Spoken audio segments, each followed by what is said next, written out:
I don't know if you can see this right here, but that says 32 degrees. Wintertime in Buffalo can be absolutely brutal, especially for a lot of you guys who are not accustomed to all this snow right here.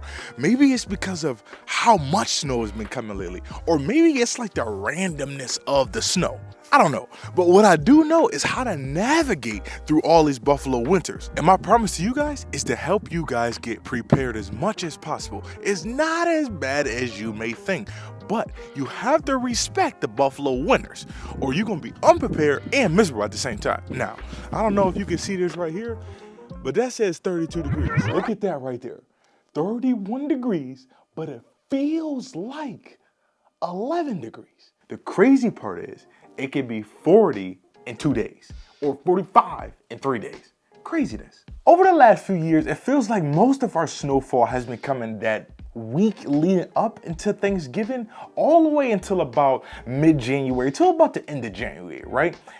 I won't lie to y'all, those 45 to 50 days can be super intense. And the reason is, the first few days, you know, is nice, right? You get the beautiful snowfall, especially if you guys never seen it before. It's beautiful, everybody thinks it's beautiful. The streets is all lined up, all bright and white. It looks like a winter wonderland out there, right? That same wet, pretty snow that, you know, lighten up all the streets, it turned into this brown, yucky type of slush in about 3 days when all the cars are driving over and all the dirt from the roads and tires and all that stuff. To top it all off, here comes the lake effect snow warning. 5 counties are under a state of emergency along with the city of Buffalo. This is where lake effect snow is wreaking havoc for the holidays. We are talking feet of snow. 1 to 3 feet around Buffalo. We never know here. So you guys think, especially coming from a different state or different city, we know when the snow is coming? It's random as heck. We just look at the news or hear about it on our phone, whoop, we got some snow coming. And before you know it, you can have 12 inches outside your front door in what it feels like 2 hours. So if you can make it from Thanksgiving week all the way into the end of January, you can survive the Buffalo winters. Now, the rest of this video is gonna be showing you how to survive these winters as easy as possible. Listen to me carefully. If you think this Old Navy hoodie and some pants is all you need to survive this winter, you want to think heavily. Again, let me show you something right here. Let me show you something. Bang! This is what you need right here. You see, I had to put the towel down because we just came from outside. These are what you need. You need some good heavy duty boots. Now, I know these ain't pretty or nothing like that. Like, you know what I'm saying? But you talking about warm? You spend you $100 on some nice, and these, I think these Columbias, I got these about 2 years ago now. You spend you some money on some nice, good boots. I'm telling y'all, I'm telling you, I'm gonna have these for 10 years, no exaggeration. This is my big coat right here. You know what I'm saying? This is my big coat. I had this for about 5-6 years. This is a Columbia, super nice, super heavy. This is the everyday, and definitely the one that you snow blowing. Right now, this is my favorite coat. I just picked this up from the Niagara Falls outlet right here, right? 83 bucks. It's nice, it's lightweight, but the beautiful part about this coat right here, you see that line in the side? This is that Omni Heat. If you guys like to dress up, get you guys a nice pea coat right there.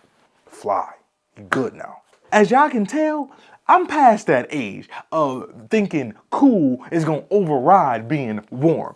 I'm gonna be warm, I don't care. Look, those is ugly as heck, but they warm and they serve their purpose when you gotta grab and go or shovel some snow. Now that we got the apparel out the way, most of y'all have remote starters on your car keys, right? Use it. There's no more jumping in the car and going. We don't do that here, especially not in the winter. You need to let your car warm up at least 15 minutes, especially on a cold day outside like today, 15 minutes to let your engine get going. If not, you're going to destroy your engine. And then the next thing is keep a shovel in the car, right? Just in case you get trapped at work. Let's say you stay too long at a friend's house and it starts snowing overnight, or if you're there for a couple hours and that snow just came out of nowhere. Now, I shot that video this morning at, I don't even know, 10 a.m. Look at it now. You see how fast that is? That ain't that long ago, y'all.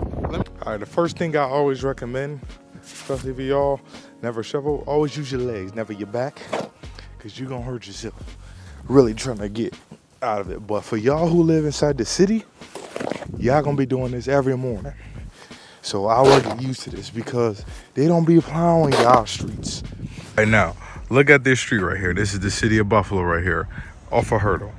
Now, imagine a plow coming down the street and you parked on this side of the street. That's gonna be pretty tough right there, right? My fault, I ain't even got my hat on.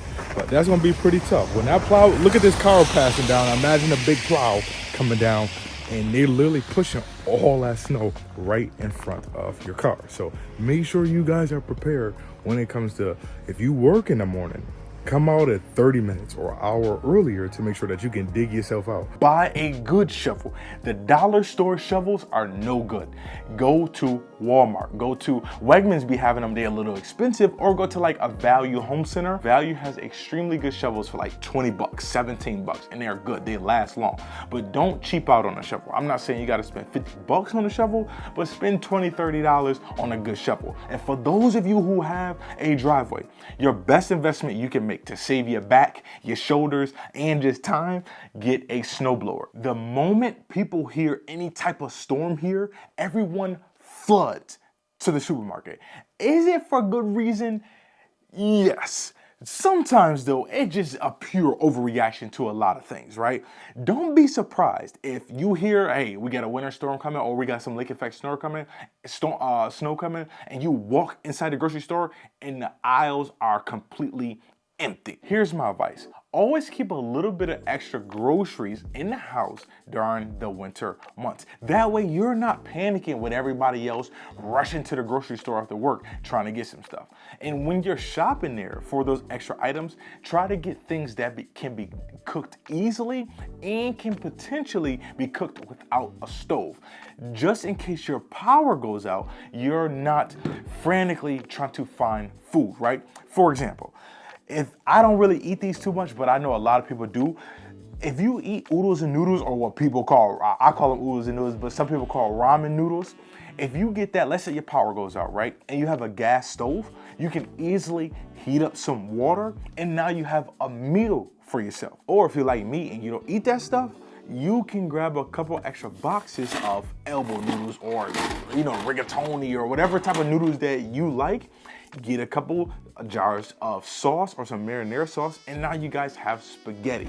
Easily, same thing, put the pot on, get your noodles ready, put it in a cup, let it sit for, put it in the pot, let it sit for a little bit, and now you guys have spaghetti. It ain't gonna be your favorite Italian restaurant, but at least you guys have food to eat and you're not panicking all the time. A lot of people have been getting rid of the gas stoves due to the government and people want to save the world and all that bull. But my thing is, man, in Buffalo, when it comes to living in Buffalo, a gas stove is no exaggeration, a lifesaver. I have an electric stove now. If our power goes out, I am in trouble, no exaggeration. Now, I got a nice outdoor kind of propane, burners that I usually cook my fish on outside. You don't want that fish smell, or if you're frying some chicken, you don't want that smell inside the house.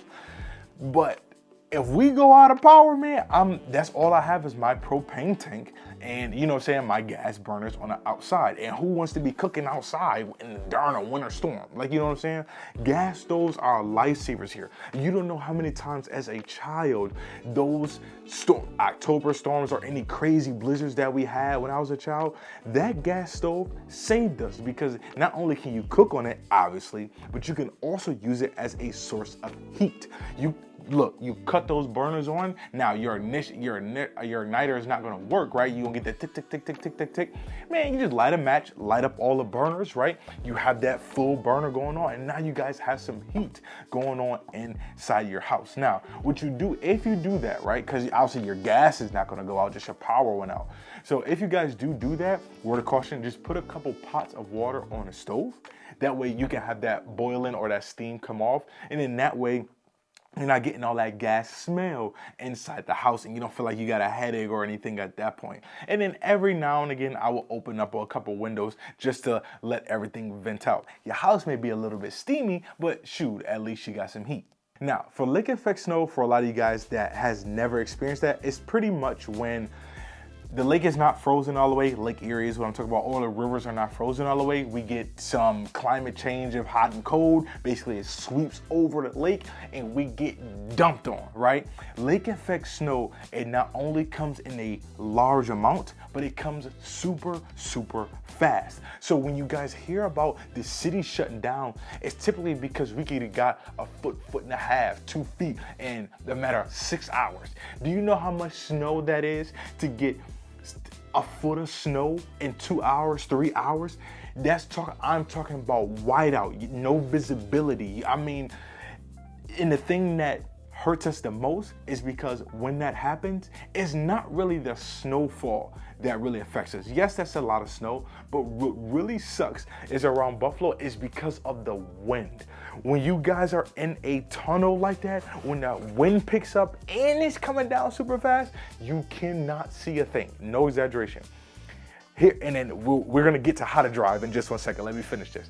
But when you guys get that and you've never experienced it, it could be extremely scary because you can only see maybe a quarter mile in front of you. Sometimes, depending on how bad it is, especially if you're coming from the north and going south. So let's say for exaggeration, you're going from Amherst and you're heading down through Depew, through Lancaster, man, you're gonna hit a white wall. I've done it plenty of times. You guys gotta think, I drive 25,000 miles a year and I'm all over the place selling houses. So I can easily, and I live in a borderline South town, so I can come from Amherst showing, coming home, no exaggeration, once you kind of hit the George Urban, coming right into that transit area or coming right into that Dick Road over by Wegmans going through the Pew, you're gonna hit a white wall and it's gonna be fascinating. It's like I just came from no snow and I'm heading to all the snow.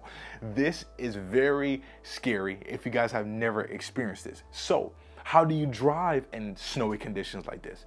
First of all, you have to drive with some confidence, guys. Do not panic. Try to stay as calm as possible. Here's the 3 things that I'm gonna tell you guys. Drive with confidence, drive a tad bit slower than you normally do. Don't be trying to play speed racer and keep up with any cars around you. And lastly, brake gentle, but brake early. If you guys freak out and you slam on that brake, during these type of conditions or any really Buffalo conditions like that, when it's snowing or that yucky slushy stuff on the ground, you're going to stump on a brake, you're going to slide, you're going to spin out. It's going to be very dangerous, especially if you guys are on the highway. So drive with confidence, drive a tad bit slower, brake gently, but brake early, okay? That's the best way I can describe. Now, you got to get your reps in, right? So when it's snowing outside and you guys move into this area, drive around your back streets at first, okay? Get used to the snow. Get used to how that steering wheel feels. Get used to how the tires feel, right? Get some good tires. Now, I got Pirelli tires on my truck. I really don't recommend them in the summertime, in the wintertime. Get you some nice all year tires or all season tires, or get you some specific snow tires. If you guys have an older car, I would definitely recommend you get you just some straight snow tires. And then, when the summertime, springtime comes on, just get them swapped out, right? Or just get some all season tires and you'll be good year round. When you guys do move here, I don't recommend working in the South towns and then commuting every day to work to the North towns and vice versa. I don't recommend living in Amherst and working in East Aurora or Orchard Park. To me, that just doesn't make sense. Now, I know a lot more people are working from home. So if you're working from home every day and you're 100% remote, shoot, you're good. Don't worry about it. That's fine. You may go 2-3 days without even seeing the snow because you're in the house, and especially if you shopped early and got all your essentials, you're gonna be good to go, right? Nothing you guys have to worry about. But if you guys are going in every single day, 5-6 days a week, if you guys got overtime, I don't recommend driving that. Is it a long drive in the summer? No. But for those 3 to 4 months of winter when it's snowing and icy outside, not the heavy snow during Thanksgiving to into January. I'm just talking about the long winter period of November 1st to February 1st or March 1st, I don't recommend you take that trip every single day in icy, snowy, slushy weather. It's just not smart. I don't recommend it, especially when you guys have to get up at 2, 3, 4 a.m. to brush off your car every single day. Like, you know, that's gonna prolong your journey. So think about these things, guys. I know I gave you guys a lot of information, but this is honestly the best way to survive the Buffalo winters. Is it as bad as everybody makes it seem? No. But if you guys are not accustomed to it or you're not used to snowy conditions, start off with this. Once you come here, you can really experience it for yourself. Everybody you talk to is going to have a different opinion. The person you talk to, like me, I'm talking to you now, versus the person who lives in Orchard Park is gonna have a totally different experience. The reason why is very subjective. They live in 6 feet at a time. Someone in Amherst, oh, it's beautiful, we're gonna get, 3 inches, 4 inches every now and again. Like, so you're gonna have a different experience depending on where you guys are. You go south, more snow. You stick up north or in the city, less snow. Especially if you guys are living in the city, you guys will get plowed in. It sucks because those streets are so narrow, and that plow coming down, that plow is unforgiving. They do not care. They do not care. I'm telling you guys, it is what it is. They have to plow all these streets, okay? And for the plows, like, you know what I'm saying? We have the infrastructure here in Buffalo for snow. So that helps as well. We have the plow trucks, we have the salt trucks. Generally, your neighbor, especially if they know you're not accustomed to this, they typically will help you out a lot of the times until you get acclimated to this type of weather, okay? So as always, if you guys are moving up to the Buffalo area and you guys are looking to purchase a home, make sure you guys reach out to me. I would love to be of service. I'll help in any way that I can, but especially if you guys are looking to move up to the Buffalo area, I would love to be of service. My name is Devontae Davis, the local realtor in and around the Buffalo area. If you guys are moving here, make sure you guys hit me up with a call, email, text. And as always, I look forward to seeing you guys inside the next one.